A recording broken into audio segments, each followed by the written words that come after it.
ولا تعدوا نعمة الله لا تحصوها إن الله لغفور رحيم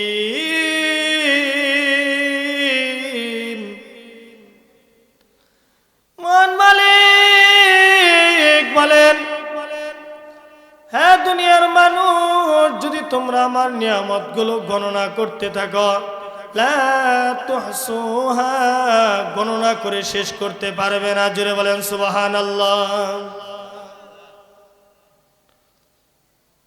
ইন্নাল্লাহা লাগফুরুর রহিম,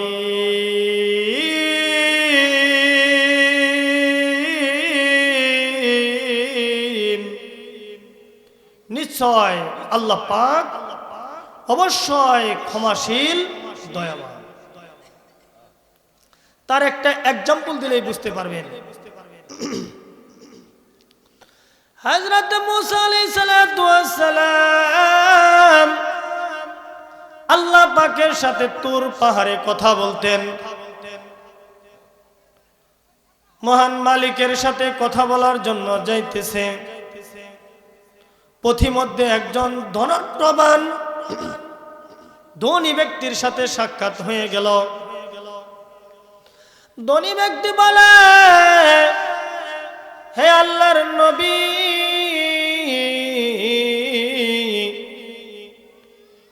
আল্লাহর সাথে যখন তুমি কথা বলবে, মালিকের দরবারে একটা ফরিয়াদ জানাইবে, আমার ধন সম্পদ তো এত বেশি বাড়তেছে, আমার ধন সম্পদ যেন কমে যায়।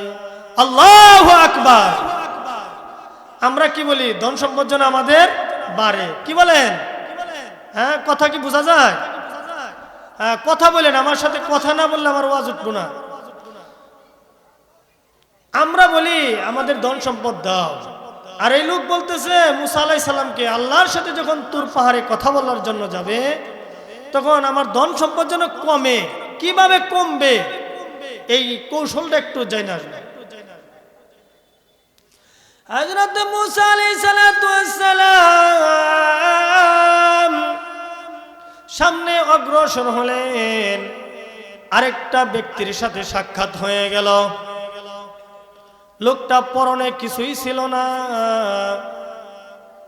শুধু তার লজ্জাস্থানটা ঢাকার মতো কাপড় দিয়ে, এরকম ভাবে পাতা দিয়ে লজ্জাস্থানটা ঢাকছে।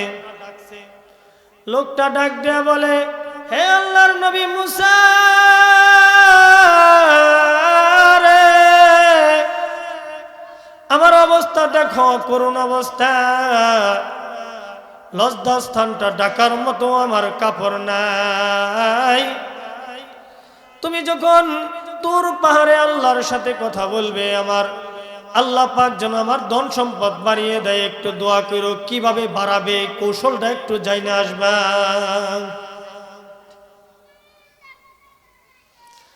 হযরত মুসা আলাইহিস সালাতু ওয়াস সালাম আল্লাহর সাথে কথা বলার পরে বলল, ধনট্ট ব্যক্তি যে ধনীবান ব্যক্তি, তাকে বলবে সে যেন আমার অশুকরিয়া আদায় করে, আর গরিব ব্যক্তি যে, তাকে বলবে সে যেন আমার নিয়ামতের শুকরিয়া আদায় করে। হযরত মুসা আলাইহিস সালাতু ওয়াস সালাম আসলেন। পথিমধ্যে দেখা হয়ে গেল লোকটার সাথে। বলতেছে, হুজুর আমার কি ফায়সালা? বলতেছে, তুমি আল্লাহ পাকের শুকরিয়া আদায় কম কম করবা। সামনে অগ্রসর হলেন। গরিব ব্যক্তির সাথে সাক্ষাৎ। গরিব ব্যক্তির সাথে সাক্ষাৎ। বলল, হুজুর কি ফায়সালা আমার জন্য? ফায়সালা, তুমি আল্লাহ পাকের বেশি বেশি শুকরিয়া আদায় করবে। লোকটা বলে, আমার তো কিছুই নাই, আমি বড় অসহায়, আমি বড় গরিব, এমনকি আমার কোনো কাপড়ও নাই, আমি কি শুকরিয়া আদায় করব?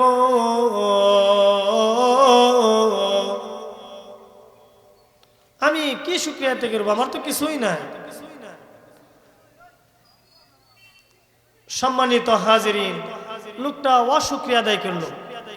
আল্লাহ পাক বাতাসকে আদেশ করলেন, বাতাসে পাতা দিয়ে যে লজ্জাস্থানটা আটকাইছিল ওটাও বাতাসে উড়িয়ে নিয়ে যায়, কারণ অশুকরিয়া আদায় করছে। আর ধনাঢ্য ব্যক্তি চিন্তা করছে, আমি আল্লাহ পাকের শুকরিয়া আদায় করবো না, যে আল্লাহ পাক আমাকে বানাইছে। হ্যাঁ, লোকটা আরো শুকরিয়া আদায় করতে আরম্ভ করলো।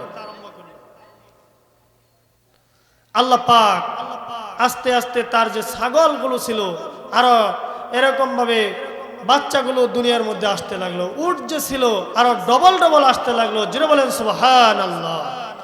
আরো জোরে বলতে হবে সুবহানাল্লাহ। আল্লাহু আকবার। লা ইলাহা ইল্লাল্লাহ, লা ইলাহা ইল্লাল্লাহ, লা ইলাহা। একটু মোহাব্বতের সাথে জুড়ে বলেন লা ইলাহা,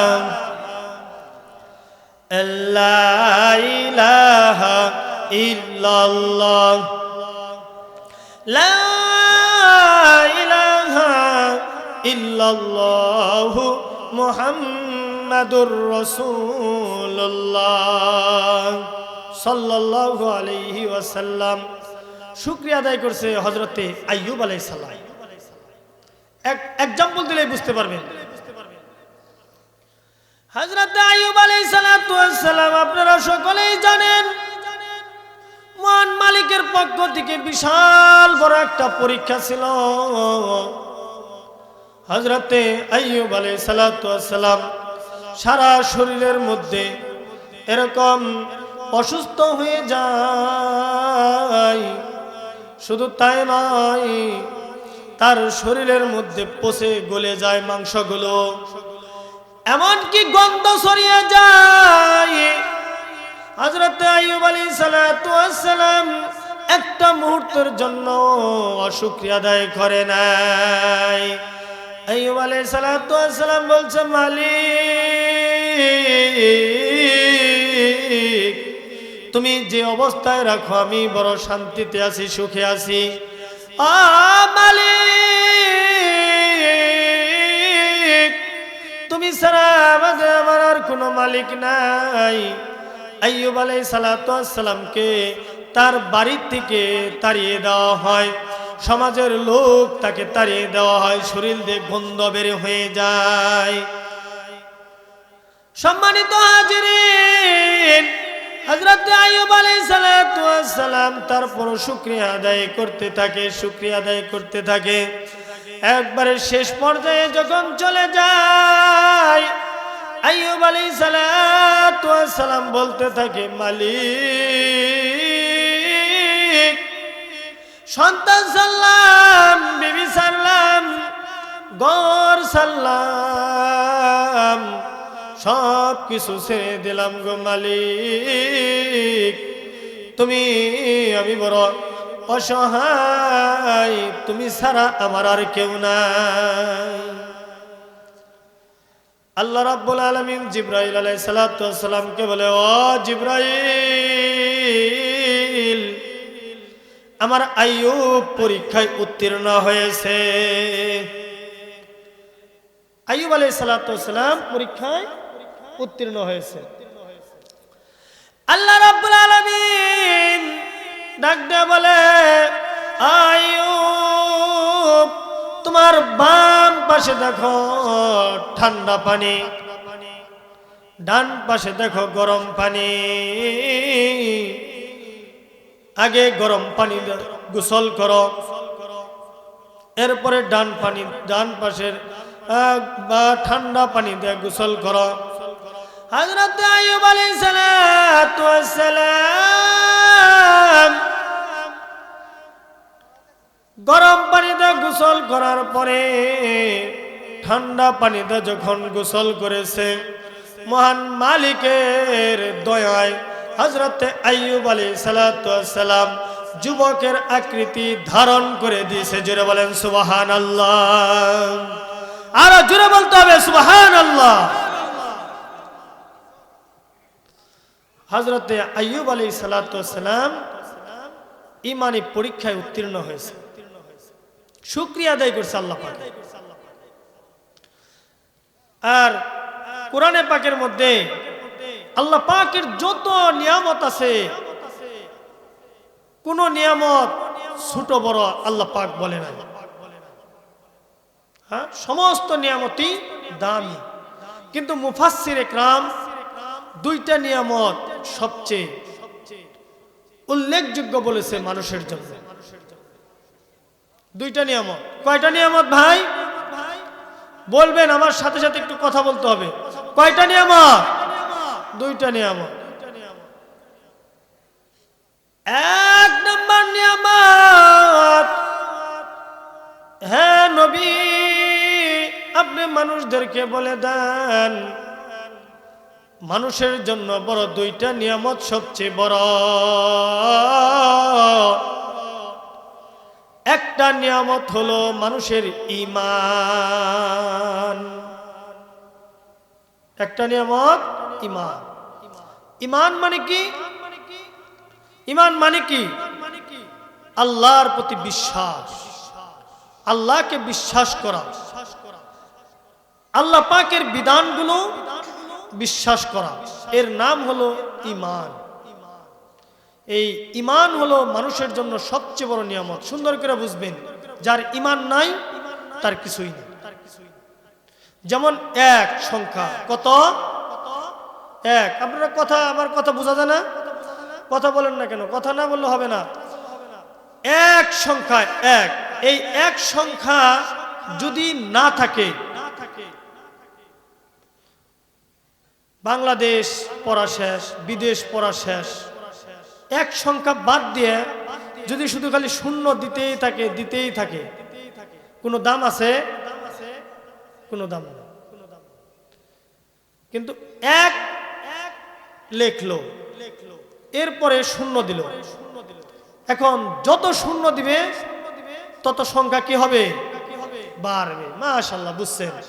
হ্যাঁ, সেম দুনিয়ার মানুষ,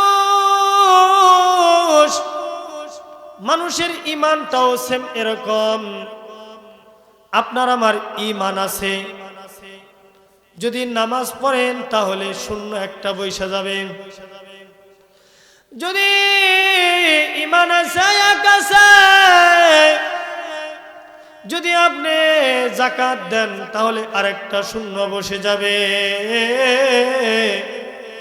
হে আমার পানের দরদিরা রে, এরকম যত আমল করবেন আস্তে আস্তে আপনার আমল বাড়তেই থাকবে, বাড়তেই থাকবে, বাড়তেই থাকবে। এই জন্য বলছে মুফাসসির ইকরাম, ঈমান বড় নিয়ামত, ঈমান বড় দৌলত।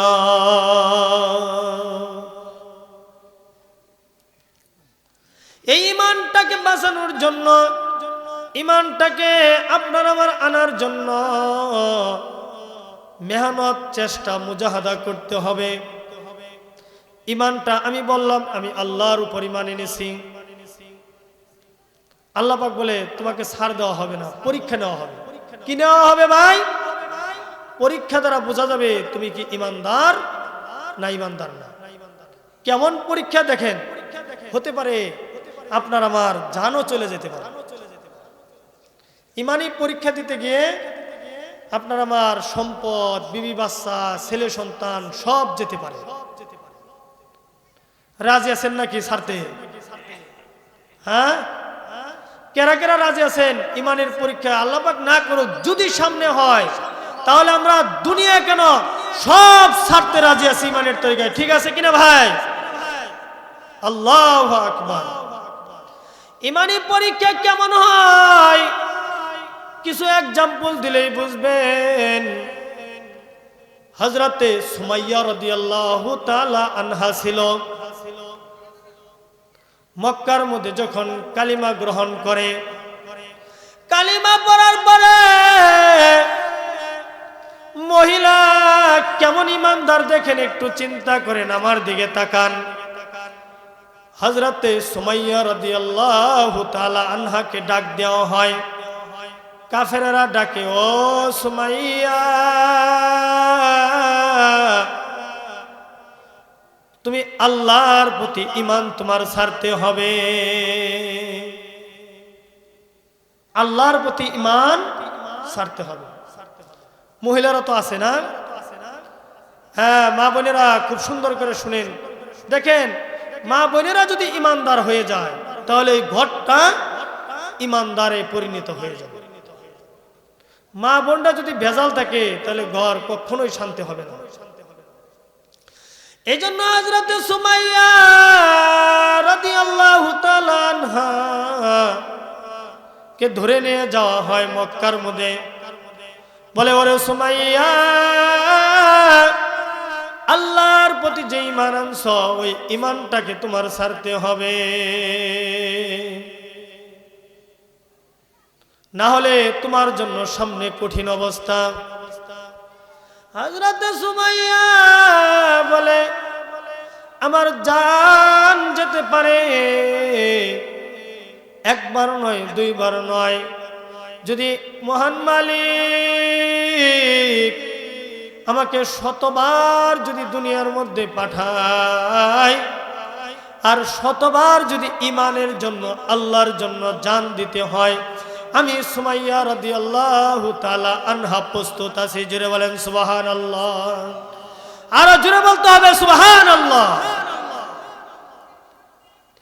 সম্মানিত হাজিরিন, হযরত সুমাইয়া রাদিয়াল্লাহু তাআলা আনহাকে দুইটা হাত বাঁধা হয়, দুইটা পা বাঁধা হয়।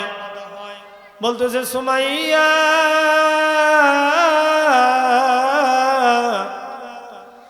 এখনো সময় আছে, তুমি ঈমানটাকে ছেড়ে দাও, ঈমানটাকে ছেড়ে দাও, তাহলে তোমাকে ছেড়ে দেওয়া হবে।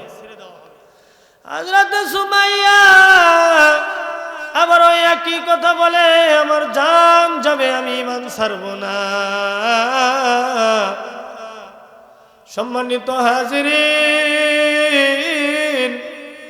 ইসলামের মধ্যে সর্বপ্রথম ঈমানের জন্য, দ্বীনের জন্য শহীদ হয় হযরতে সুমাইয়া রাদিয়াল্লাহু তাআলা আনহা মহিলা। হাদিসের ব্যাখ্যার মধ্যে লেখে,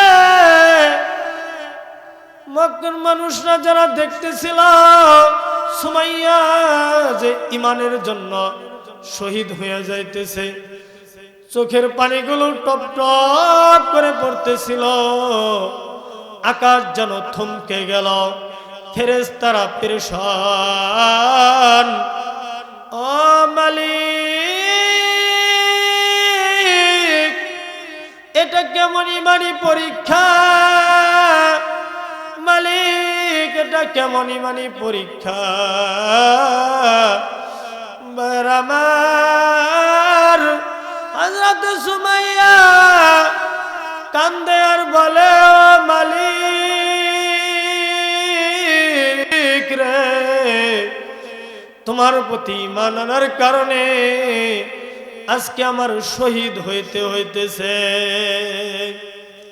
সম্মানিত হাজিরিন, হযরত সুমাইয়াকে যখন দুই হাতটা বেঁধে, দু পাটা বেঁধে তার লজ্জাস্থানের মধ্যে তীরটা নিক্ষেপ করছে, আমার আল্লাহ রাব্বুল আলামিন আজরাইলকে ডাক দিয়ে বলে, ও আজরাইল, সুমাইয়ার লজ্জাস্থানের মধ্যে তীরটা লাগার আগেই সুমাইয়ার রূহটা বের করে ফেলাও, যেন কষ্ট না পায়। জোরে বলেন আল্লাহু আকবার, লিল্লাহি তাকবীর। সম্মানিত হাজিরিন, হযরত সুমাইয়া রাদিয়াল্লাহু তাআলা আনহা দ্বীনের জন্য, ঈমানকে বাঁচানোর জন্য সর্বপ্রথম এমন হৃদয় বিদারক ভাবে শহীদ হয়ে যায়। কাফেরেরা তার লজ্জাস্থানের মধ্যে তীর মেরে শহীদ করে দেয়, এরপরে ঈমান থেকে পিছপা হয়। আল্লাহু আকবার।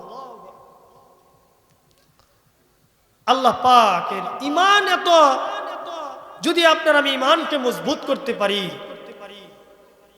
আপনার আমার জন্য এত সৌভাগ্য যে দুনিয়ার থেকে যে কথাগুলো বলবেন আল্লাহ পাক আসমান থেকে ওটার ফায়সালা করে দিবে। জুড়ে বলেন সুবহানাল্লাহ। তেমনি আরেকটা ইমানের এক্সাম্পল দিতেছি। আল্লাহ রাসূলের মসজিদ নামাজ পড়ায় রাসূল করিম সাল্লাল্লাহু আলাইহি ওয়াসাল্লাম।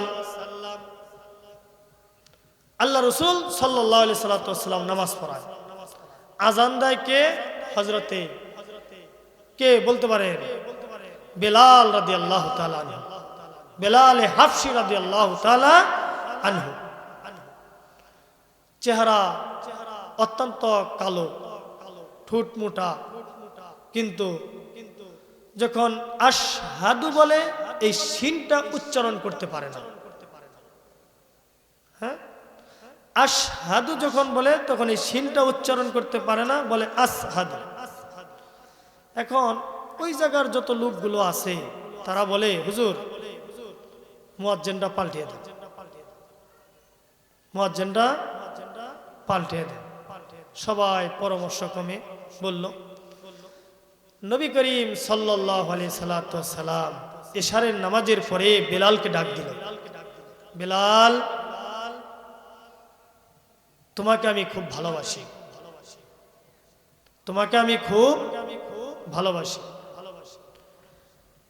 তুমি ফজরের আজান আর দিও না। হযরত বেলাল রাদিয়াল্লাহু তাআলা আনহু কথাটা শুনে যেন মাথাটা চক্কর দিয়ে ফেলল। মুসল্লিরা সব বের হয়ে গেল।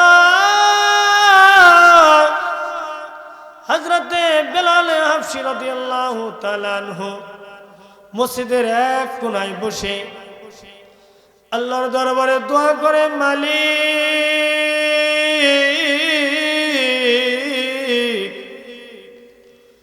আমি শুদ্ধ করে শিনের উচ্চারণ করতে পারি না, কি কারণে তুমি ভালো করেই জানো। মালিক মক্কার মধ্যে যখন আমি ইসলাম গ্রহণ করি, এই সংবাদটা যখন সকলেই শুনতে পায়, আমার যে মনিব ছিল সেও শুনতে পায়। ওই মনিব আমাকে ডাক দেয়া বলে, ওরে বেলাল তুমি বুঝি কালিমা পড়ে মুসলমান হয়ে গেছ। হযরত বেলাল বলে, ও মনিব আপনি ঠিকই শুনছেন, আমি কালিমা পড়ে মুসলমান হয়ে গেছি। হযরত বেলালকে ধইরা মরুভূমির উত্তপ্ত বালুকার মধ্যে নিয়ে যাওয়া হয়। তাকে চিৎ করে শুয়ে দুই হাতটাকে পাথর দিয়ে এরকম ভাবে আটকে রাখা হয়, পাটাকে পাথর দিয়ে আটকিয়া সূর্যের দিকে মুখ করিয়া বেলালকে রাখা হয়। গিওরবাসী কেমন পরীক্ষা দেখুন। হযরত বেলাল রাদিয়াল্লাহু তাআলা আনহু কে জিহ্বাটা টান দিয়ে বের করা হয়। জিহ্বাটা যখন টান দিয়ে বের করা হয়, হযরত বেলাল বলতে থাকে, আহাদ আহাদ আল্লাহ এক, আমি আল্লাহর উপর ঈমান এনেছি। এই কথা যখন বলতে দেরি আর তার জিহ্বার মধ্যে গরম পেরেক ঢুকিয়া দেয়। আল্লাহু আকবার। গরম জিহ্বাটা টান দেয়া গরম পেরেক ঢুকিয়ে দেওয়া হয়। হযরত বেলাল চোখের পানি ফেলে বলে, ও মালিক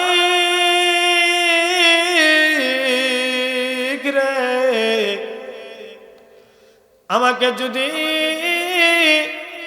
সারা শরীর যদি ছিদ্র ছিদ্র করা হয় আর ইমান থেকে যদি সরতে বলা হয়, আমার সারা শরীর যদি ছিদ্র ছিদ্র করে দেয়, আমার কিচ্ছু আসে যায় না, আমি ইমান ছাড়ব না, আমি ইমান ছাড়ব না। সম্মানিত হাজিরিন, হযরতে বেলাল রাদিয়াল্লাহু তাআলা আনহু কে আল্লাহ পাক আজান, আল্লাহ রাসূল আজান দেওয়ার জন্য যখন বলেন, আজানটা বন্ধ হয়ে যায়। আজানটা যখন বন্ধ হয়ে যায়, বেলাল কাঁদতেছে, মালিক তোমার দিনের জন্যই তো আজকে আমি এই অবস্থা, ও মালিক তোমার উপর ঈমান আনার কারণে তো এই অবস্থা, আমার ঈমান না থাকা, ঈমান আনার কারণে আমাকে জিহ্বাটাকেই করে দিছে, এই জন্য আমার আজানটা শুদ্ধ হয় না। অনেক বড় লম্বা ঘটনা। হযরত বেলাল রাদিয়াল্লাহু তাআলা মসজিদের কোণায় বসতেছে, আস্তে আস্তে দিন রাতটা শেষ হয়ে যায়, ফজরের আজানের সময় হয়ে যায়। হযরতে বেলাল রাদিয়াল্লাহু তাআলা নূর পরিবর্তনে অন্য একজন মুয়াজ্জিন আজান দেয়, সুন্দর সুরে, কঠিন সুরে, মধুর সুরে যখন আজান দেয়, আজান দেওয়া শেষ হয়ে যায়, কিন্তু সূর্য আর ওঠে না। আস্তে আস্তে সময় গড়ায়, সময় গড়ায়। বেলাল রাদিয়াল্লাহু তাআলা আনহু কাঁদতেছে, আল্লাহর দরবারে কাঁদতেছে, মালিক আমি আজান দিতে পারলাম না, মনে বড় ব্যথা। আল্লাহ পাক হযরতে জিবরাইল আলাইহিস সালাতু ওয়াস সালামকে পাঠাইছে, ও জিবরাইল রাসূলকে যায় সংবাদ দাও, যতক্ষণ পর্যন্ত না বেলাল মসজিদের মধ্যে আজান না দিবে, ততক্ষণ পর্যন্ত আমি আল্লাহ পাক সূর্যটাকে দুনিয়ার মধ্যে আর উঠাবো না। জোরে বলেন আল্লাহু আকবার, লিল্লাহি তাকবীর। এজন্য ভাইরা আমার, সম্মানিত হাজিরিন, বেলালের মতো আপনার আমার ঈমানকে মজবুত করতে হবে। সুমাইয়া রাদিয়াল্লাহু তাআলা আনহার মতো ঈমানকে মজবুত করতে হবে। হযরত ইব্রাহিম খলিল আলাইহিস সালাতু ওয়াস সালামের মতো ঈমানকে মজবুত করতে হবে। হযরত আইয়ুব আলাইহিস সালাতু ওয়াস সালামের মতো ঈমানকে মজবুত করতে হবে। মহান মালিক আমাদের সকলকে এই কথার উপর আমল করার জন্য তৌফিক দান করুক। সাথে সাথে ঈমান পাকা পুক্ত এবং মজবুত করে আপনাকে আমাকে আল্লাহ পাক যেন দুনিয়া থেকে উঠিয়ে নেয়। সকলে বলেন আমিন। আসসালামু আলাইকুম ওয়া রাহমাতুল্লাহি ওয়া বারাকাতুহু।